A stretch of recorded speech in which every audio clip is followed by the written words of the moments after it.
Hi, this is Margaret Byrd and welcome to Color Quest. I am deep in the woods near my house and it's getting dark. And why am I out doing this in the dark? Well, I left because I am in search of rose hips, and when I left my house it was still light, but I had to meander around to search throughout the bushes and so forth to find a wild rose. That's what I'm looking for. I thought it would be a perfect opportunity because during the winter time, after the frost comes, rose hips become their juiciest and can bring about beautiful color. So I figured, since we just worked on taking harvested rose petals from bouquets, why not go out into the winter weather and see about foraging ethically for some wild rose hips. We'll take those back and we will see what they bring to the pot. This forested wetland here is filled with wild roses. I only took a few from each one of the bushes that I walked through, and I probably passed 20 to 25 different bushes.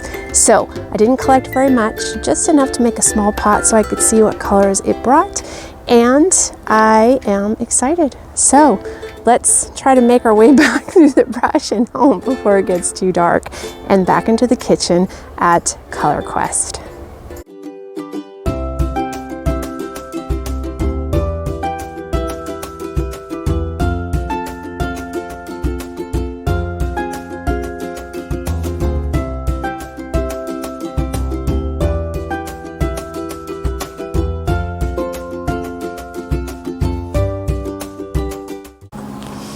So something happened since I collected the rose hips, and that is it snowed. And that doesn't happen very often here in the Seattle area. So I'm going to jump out and do something that's totally cool. And that is I'm going to collect snow to use as my dye water. It's such a rare treat to have happen here, but if you're in a snowy area and you have access to snow, try that out in your dye pot. It will potentially change what you get out of your dye matter because it doesn't have any of the chemicals that we put into our tap water. So definitely, if you've got snow around, try it out. I'm gonna do it right now.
So, yellow for rose hips.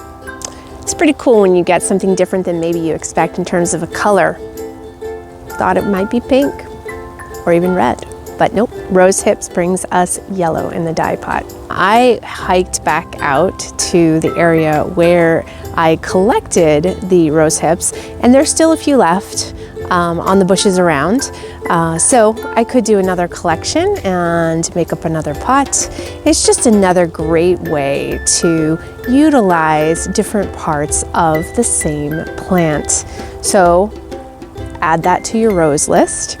And if you happen to have them either wild growing near you or in your garden themselves, collect them, save them, freeze them if you don't want to process right away, because you can always do that for a future dye bath. Now, if you might notice, the snow is gone, but being able to use the snow water for that dye bath was also a really fun treat for me. So I hope you'll try that as well if you've got snow in your area. You can also collect rainwater if you have rain, and just put a bucket outside. And if you live someplace like here in the Pacific Northwest, we have a lot of rain. And so I can have a bucket outside just collecting rainwater over the course of time. Now, rain. Yes. It's been raining here, as it always does. So next time on Color Quest, I'm actually going to take you on a trip. I am going to take you to a very sunny location, and that is Aruba, off the north coast of Venezuela. I was lucky enough to go there for a few weeks recently, and there I did a lot of foraging of local flora that's from that area. So we'll see what the flowers of Aruba are going to bring us. So I hope you will join me next time on Color Quest. We'll get out of this rain for a few weeks, and we will explore what a dry climate can bring to us in our dye pot. Thank you so much for being here at Color Quest, and I look forward to seeing you next time. And as always, if you're enjoying this content, please feel free to subscribe and share it with other people who love natural color in your life. And if you want, you can hit the bell to receive notifications every Friday when new content is loaded here on my YouTube channel. Thanks again for your support. I hope you find some wonderful colors in your dye pot this week. Take care. Some desert island and we will explore some desert island, no, I don't want to say.